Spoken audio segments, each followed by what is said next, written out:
Good morning. Your favorite aspiring chef student here again. So I'm here to share about what I've been learning about potato varieties and categorization. What I've learned about this on the phase one of the Ton Advanced Culinary Scholarship Program. Alright, so we have a categorization of potatoes as divided into three main groups. We have the high starch, low moisture potatoes, medium starch and medium moisture potatoes, and then low starch, high moisture potatoes. Now, the knowledge of these categories of potatoes is important because there are different techniques of cooking that apply best to each of these potatoes, and this is because each of these categories have different behaviors and different characteristics. So the methods of cooking that apply best to each of them because of these characteristics that they have. So I'll start with the high starch and low moisture potatoes. The high starch and low moisture potatoes, as that category implies, they have a high starch content.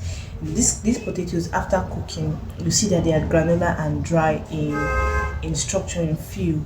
They are flaky, easy to mash. They are easy to break after cooking. So they have a high starch content. Examples here normally are the roasted and the Idaho potatoes, purple potatoes, and some fingerling varieties.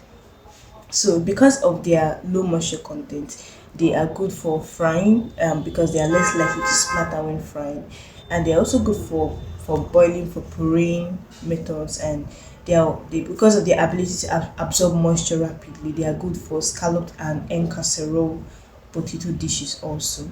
Then we have the medium starch and medium moisture potatoes. These potatoes have medium starch content, medium moisture content. They have a moderate texture.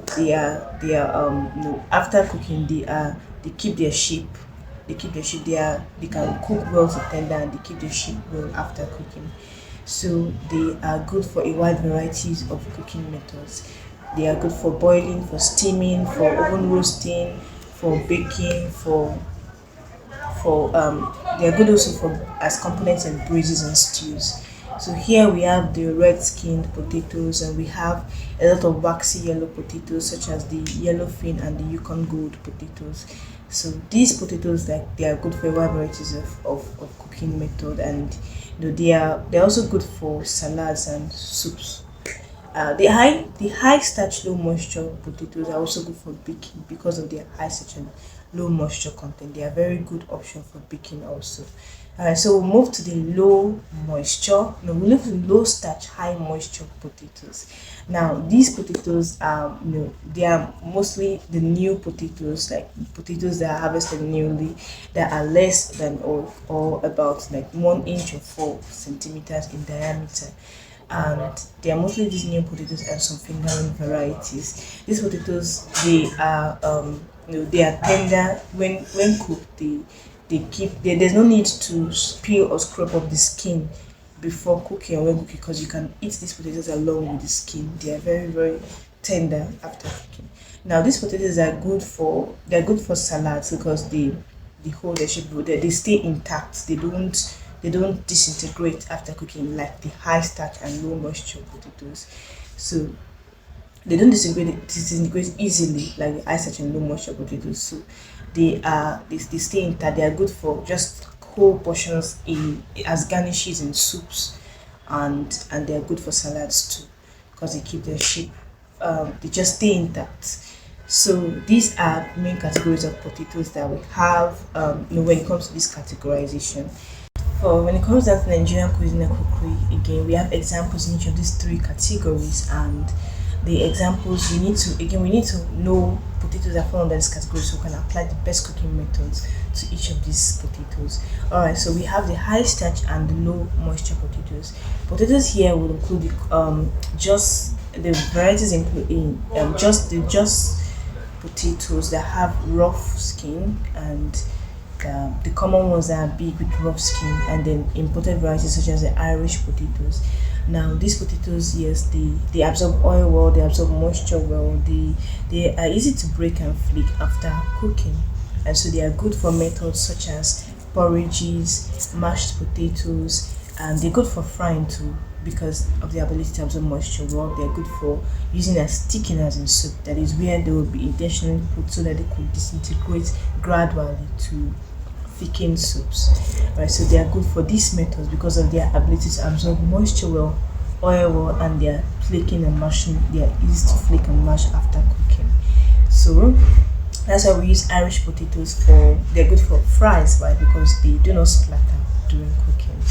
All right, so we'll move on to the next. We have the medium moisture and medium starch potatoes. Now, examples of those potatoes when it comes to the Nigerian cookery or cuisine or agricultural space are the most common varieties that we find in the market every day.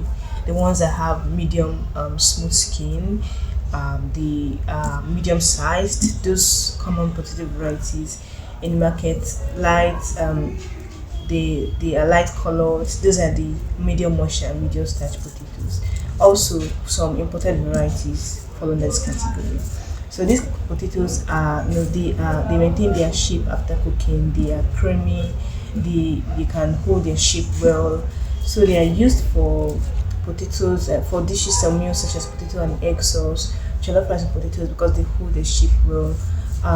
Potato curry, potato soups where they are expected to like stay intact during in the soup or in the curry, they will not disintegrate. So they are the most versatile potatoes when it comes to Nigerian cuisine and cookery. They are widely used through Nigerian cuisine and cookery.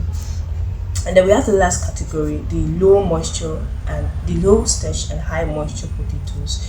So these potatoes are like they have low moisture and high starch, and so they keep their shape well. These potatoes examples will be the common red skinned ones that we see in supermarkets, and the new potatoes, that is potatoes newly harvested, and some fingerling types. They are good for methods such as like potato potato grilling, where they'll be arranged on skewers and used for grilling. For these potatoes are good for grilling, for light potato soups, for potato salads, for salads or using salads, and for light soups. They are waxy and they hold their shape well after cooking. Sometimes they have a glossy sheen or finish to them after cooking. So they are good for these methods, and they're not good for mashes or porridges. They're not good for this for mashes, porridges, or for thickeners at all. They're good for this other side of cooking. Alright, so this I hope you enjoy this video. I hope you'll be able to apply this when next you go out to buy potatoes and want to use for one particular, and want to use, you'll be able to determine the best potato for whatever method of cooking you want to use. Thank you for listening.